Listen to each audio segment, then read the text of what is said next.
हम गायक अनिल चौधरी भोजपुरिया श्रोता समाज के 5 के प्रणाम करते हैं। आज हमने के देश में पूरा हलचल मचल रही भैया।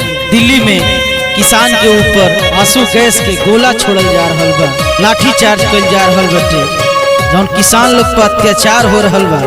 वही पर एगो छोटा सा गीत रुआ सब के बीच में परोस रहा।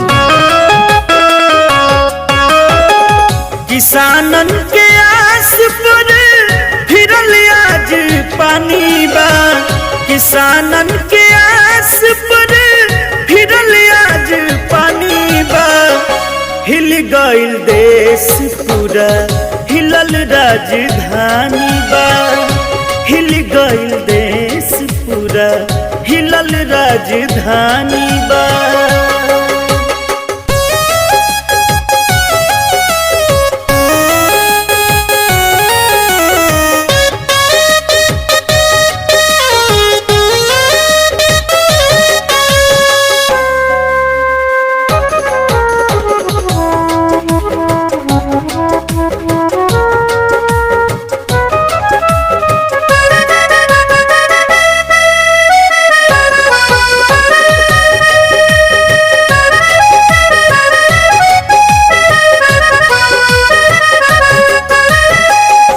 गरमिया जाड़ा न देखे बरसात हो, पसीना बहावे खेत में दिन हो या रात हो।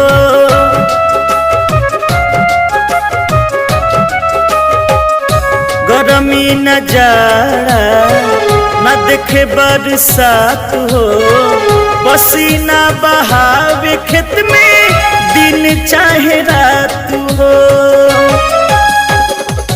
अन्नदाता हुए इनका अजबे कहानी बा, अन्नदाता हुए इनका अजबे कहानी बा। हिल गइल देश पूरा, हिलल राजधानी बा। हिल गइल देश पूरा, हिलल राजधानी बा।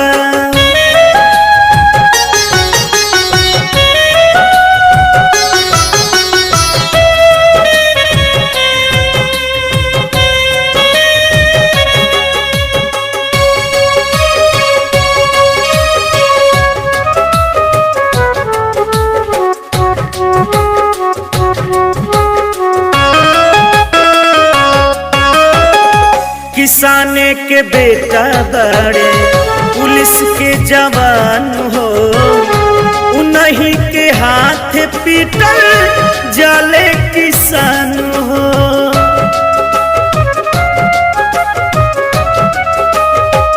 किसाने के बेटा बड़े पुलिस के जवान हो, उन्हीं के हाथ पीटल जाले किसान हो। धन्य बाड़े बेटा तुहार, धन्य है नादानी बा।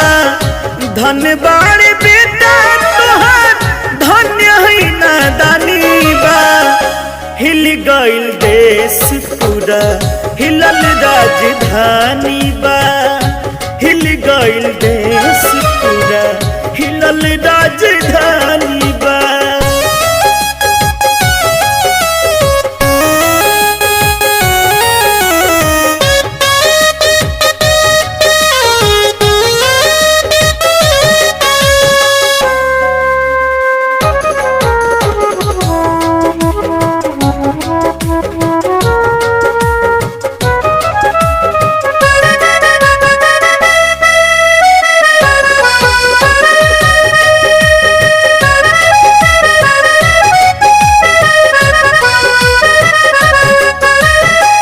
अनाज किसान के खाके कैल गद्दारी हो, अवते चुनाव जोड़े लगल तू यारी हो।